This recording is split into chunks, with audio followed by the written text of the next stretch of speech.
그냥 사람이라고 하는 홍은전 씨가 쓴 책인데요. 어, 노들 장애인 야학에서 활동했고 그곳에서 만난 사람들의 이야기를 쓴 책도 있고요. 저자 설명과 관련해서는 문제 그 자체보다는 문제를 겪는 사람에게 관심이 있고 차별받는 사람이 저항하는 사람이 되는 이야기를 좋아한다고 합니다. 그래서 공부하는 모임에서 이제 이 책을 같이 읽기로 했는데요. 읽고 나서의 느낌이 어떠냐면은 살로 내가 살로 쓴 느낌? 그러니까 뭐랄까요? 내 그 피부의 촉감으로 다가온다고 해야 되나요? 글이 되게 구체적이고 생생하고 그 현장에 있어야지만 가능한 그런 이야기, 그런 글이었어요. 현장감이 느껴지는 글이었다고 해야 되나?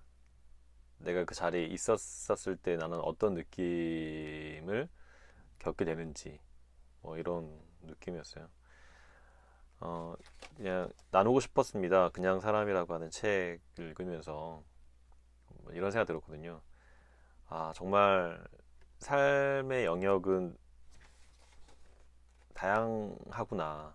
그리고 또 우리가 알 수 없는 삶이 있구나. 좀 분절되어 있다는 생각이 들더라고요. 그들은 같은 시 공간을 살았지만 저는 모르죠. 또 그분들도 저는 모르겠지만 이게 사회적인 아픔이 되고 사회적인 어떤 고통으로 어, 표출되어야만 자기가 여기 살고 있다고 존재한다라고 알릴 수 있는 분들의 이야기거든요. 저희 아버지께서도 베트남전 다녀오셔서 상위 용사라고 하시죠. 국가용자. 한쪽 다리를 전쟁 때 잃으셨는데 장애를 가지고 있는 사람이 저희 집에도 있었죠. 그 전쟁의 트라우마가 저희 가정에게는 제 가정 폭력의 트라우마로 이어지기도 했는데 그래서 한국 전쟁이나 베트남 전쟁이 저희 가족사와 무관하지 않다고 느껴지는 그런 삶을 살았습니다. 음, 장애라고 하는 말이 이제 뭐 결정장애 이런 표현 많이 쓰잖아요. 근데 선량한 선량한 차별주의자라고 하는 책에서 저자가 이 장애라고 하는 표현 자체가 얼마나 사람들이 무의식적으로 쓰는 비하의 영어인지 모르는 상태에서 쓰게 되는지 자기도 문득 깨닫게 되는 그 대목이 나오는데요. 이 책 읽으면서 음, 다른 사람, 다른 삶이 있다라고 하는 것, 그리고 좀 묵직한 울림이었다고 해야 되나? 네. 그래서 이 책을 만약에 안 읽어보셨다면 꼭 같이 읽어보면 좋겠다라는 생각이 들었고요. 굉장히 좀 고통스러운 현장들이 되게 많이 있으셨더라고요. 글에 대한 부분도 조금 재밌다기보다는 글을 쓴다라고 하는 거는 글쓰기는 사랑했던 것들을 뭐 불멸화하려는 노력이라고 했는데 이 홍은전 씨의 글쓰기는 정말 그랬던 것 같다. 저도 되게 동의가 됩니다. 그리고 세상을 아는 가장 안전한 방식은 독서라고 했는데 가장 위험한 방식은 세상을 아는 가장 위험한 방식은 현장으로 들어가는 일이라고. IMF 한국 그 일련의 기록 실증 노숙자라고 하는 다큐를 썼던 박종필 감독에 대해서 쓰는 대목에서 이런 표현을 합니다. 어쩌면 가장 안전한 방식으로 세상을 알려고 하는 건 아닐까? 그리고 나에게 나의 현장은 어디일까? 때로는 내가 이제 처한 그 현장으로부터 좀 벗어나고 싶을 때가 많이 있거든요. 내가 감당할 수 있을까? 몇 명 안 되는 그룹인데도 내가 그 역할을 잘 감당하고 있는 건지 생각이 들 때도 있고, 또 홍은전 씨가 감당하고 견뎠던 그 현장과 내가 겪고 있는 현장은 너무 다른데 그 스트레스 또 그 고민의 강도라고 하는 거는 너무 상대적이어서 어디가 더 괴롭고 더 고통스럽고 어디가 덜 고통스럽고 이렇게 얘기하기는 어렵잖아요.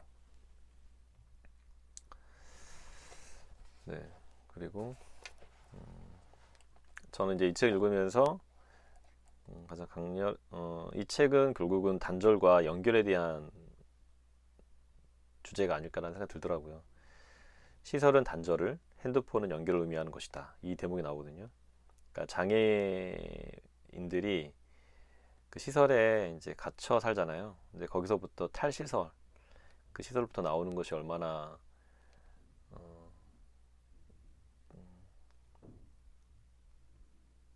정말 이게 간절하고 너무너무 중요한 일인지를 좀 많이 보게 되더라고요. 현대 사회의 가장 큰 문제가 관계의 단절이라고 하잖아요. 내 이웃이 누군지 모르고 함께 사는 이웃이 오히려 함께 사는 이웃을 오히려 이제 좀 고민해야 되고 걱정해야 되고 두려워하는 모르기 때문에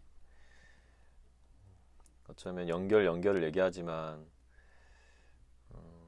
제가 이제 페이스북을 잘 하지 않는 이유도 나는 그 공간에 무엇을 나는 쓰고 싶은 건가, 누구를 위해서 쓰고 싶은 건지, 누가 연결되고 싶은 건지는 잘 없거든요. 그냥 좀 뭐 쓰고 싶을 때가 있긴 하죠. 그리고 누군가 연결되고 싶을 때도 있고, 그럴 때 저는 이제 내 가정, 그 다음에 지역, 그리고 가깝게 만나는 사람들에 대한 생각을 하게 됩니다. 제가 살고 있는 곳은 군포시 대하동인데 잘 만나왔던 동네 형이 이사를 떠나세요, 인천으로. 어쩌면 이제 물리적으로 멀어지니까 관계도 멀어지는 게 아닐까 이런 생각도 들다가도 어떤 주제를 가지고 또 오히려 더 적극적으로 잘 만나고 싶은 마음이 들어서 연결 관계가 다시 연결된다는 것, 그 연결을 강화하는 것에 대해서 좀 생각을 오히려 되더라고요. 내가 진심으로 바라는 세상은 싸우는 사람들이 사라지지 않는 사회이기 때문이다.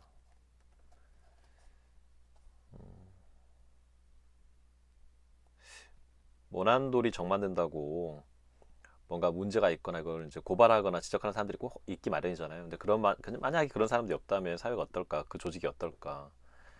그 관계가 어떨까? 이런 생각을 합니다. 뭔가 그런 얘기하는 건 불편하잖아요. 일상적이진 않고요. 저도 조금 문제가 있다면 문제가 있다라고 얘기하는 편에 속하는 사람이거든요. 근데 나이가 들어서 그런지 문득 내가 너무 과한 건 아닌가? 내가 너무 잘 소통하지 못하고 있는 건 아닌가? 자기 검열이 조금 더 빈번하게 되는 것 같긴 해요. 보수화 되는 거겠죠, 사람이. 음, 그렇습니다. 저도 뭐 여기에서도 누워만 지낼 수밖에 없는 분이, 그런 장애를 갖고 있으신 분이 자기 용돈을 계속 모아서 2천만 원을 노들 장애인 약에 이제 후원하는 대목이 나오거든요. 그래서 내가 할 수 있는 방법으로 싸운 거다 라는 말씀 대목이 있어요. 그래서 내가 할 수 있는 방법은 뭘까? 작지만 지속적으로 해나갈 수 있는 것은 뭘까? 저는 이제 그게 사실은 이제 지역 팟캐스트였고 생활 소비자 협동조합 같은 뭐 한살림, 자연드림 같은, 저는 이제 한살림 활동을 하는데 한살림 활동이었거든요.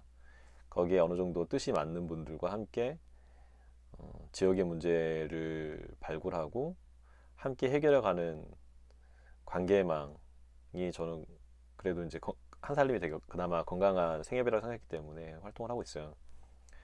근데 여러 다른 뭐 모임들도 있긴 하지만은 내가 할 수 있는 방법, 무리하지 않고 굵진 않지만 가늘고 길게 갈 수 있는 것들을 좀 고민해 보면 어떨까 라는 생각도 하게 됩니다.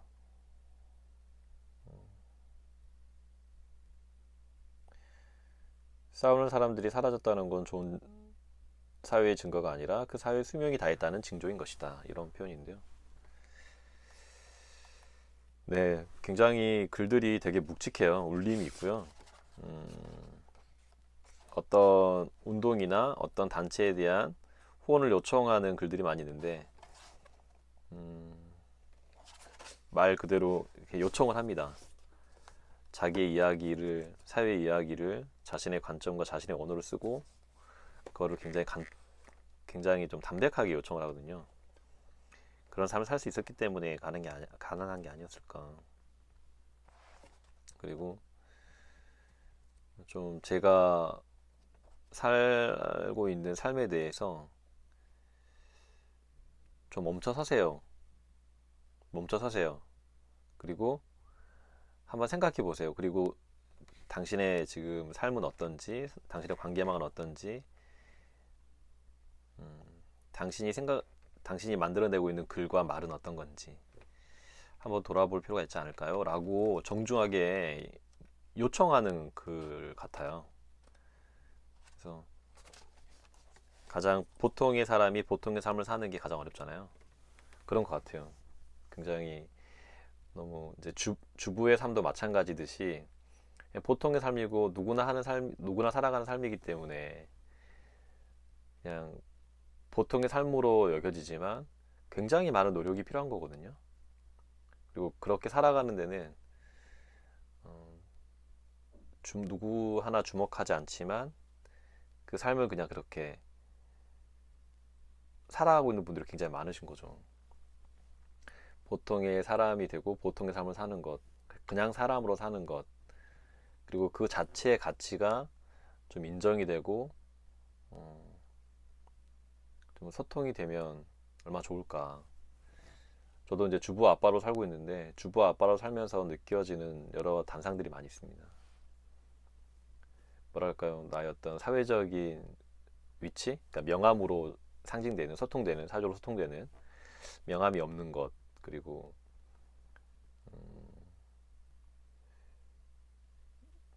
뭔가 이게 내 일이 아닌 것 같고 뭔가 부족하게 느껴지는 제 스스로가 생각하는 자기 결핍감 같은 것.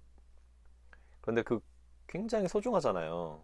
코로나 때문에 더더욱 돌봄 노동에 대해서 또 주목받고 더 얘기가 되어지고 있지만, 그래서 이런 주부 노동 같은 것, 주부 노동의 가치가 더 확산되고 또 공유되는 데는 그래도 더 많은 시간이 좀 필요한 것은 아닐까 생각됩니다.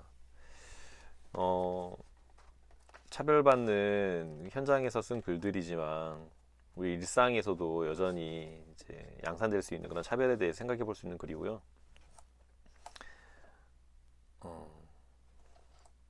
또 나중에는 이제 동물권에 대한 이야기가 있으면서 인간의 관점, 인간 중심주의적인 어떤 관점을 조금 더 확장할 수 있는 그런 생각의 계기도 주어지는 책입니다.